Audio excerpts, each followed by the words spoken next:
Have you ever done the brave thing? Taken the risk, stepped forward, said the hard words, and then looked around to find that not everything had changed yet? That the danger was still there and more was being asked of you? If you are in that in-between place right now, where obedience has not yet become outcome, this final part of Esther's story was written for you. Welcome to Sacred Stories Everyday Lives. I am Adeline St. Clair, and this is the conclusion of For Such a Time as This. The Book of Esther. There was still the decree, although Haman was dead. In the Persian legal system, a royal edict/decree sealed with the king's signet ring could not simply be revoked. It was permanent. The decree calling for the destruction of all Jewish people throughout the empire was still in force, still circulating through the 127 provinces, still being read in town squares and government buildings across the known world. Esther returned to the king. She fell at his feet. She wept. She pleaded. For how can I bear to see disaster fall on my people? How can I bear to see the destruction of my family? The king could not revoke it. So he gave Esther and Mordecai his signet ring and the authority to write a new decree in his name with the king's seal.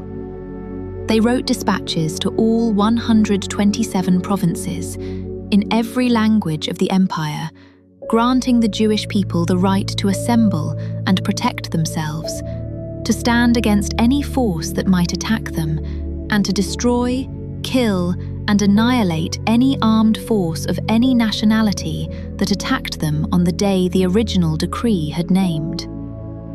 The reversal was complete. The day that had been decreed for the destruction of the Jewish people became instead the day of their defense and their triumph.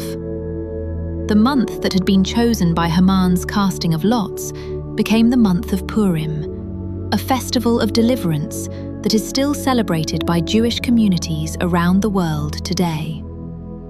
The Book of Esther does not use the word God. It does not explain the mechanism by which an orphaned Jewish girl became queen of the most powerful empire in the world, or by which the king happened to be unable to sleep on precisely the night that mattered, or by which the accumulation of improbable events fell out in exactly the pattern that was needed. It simply records what happened, and the pattern is visible to anyone who is paying attention. And this is what the book is teaching us about how God often works. And who knows whether you have not come to the kingdom for such a time as this?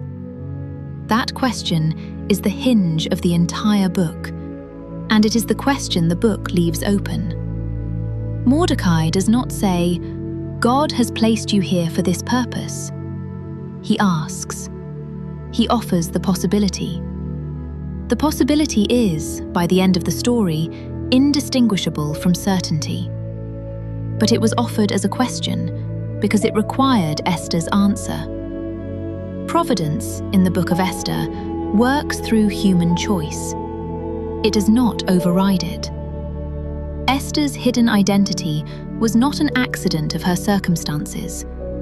It was a feature of her formation. The years of concealment had taught her discretion, patience, the capacity to read a room and wait for the right moment. The very thing that had looked like vulnerability, a secret that could destroy her if revealed at the wrong time, became, when revealed at the right time and in the right way, the instrument of deliverance. That is worth noting for anyone who has spent years in a season that has felt more like concealment than commission. The formation is not wasted. The waiting is not empty. The hidden things do not stay hidden forever, and when they emerge, they often emerge into exactly the moment they were being shaped for. And the courage that Esther displayed was not the reckless courage of someone who did not understand the risk. It was the courage of someone who understood the risk completely and chose to act anyway. "If I perish is not bravado. It is the most clear-eyed sentence in the book. She knew what she was walking into. She walked into it. The ones who stay are not always the ones who are certain. They are the ones who are not certain and stay anyway. Perhaps that is what providence looks like from the inside. A position you did not expect, a moment you did not plan for, and a question that arrives from somewhere you cannot quite locate, asking whether you have come to this place for such a time as this.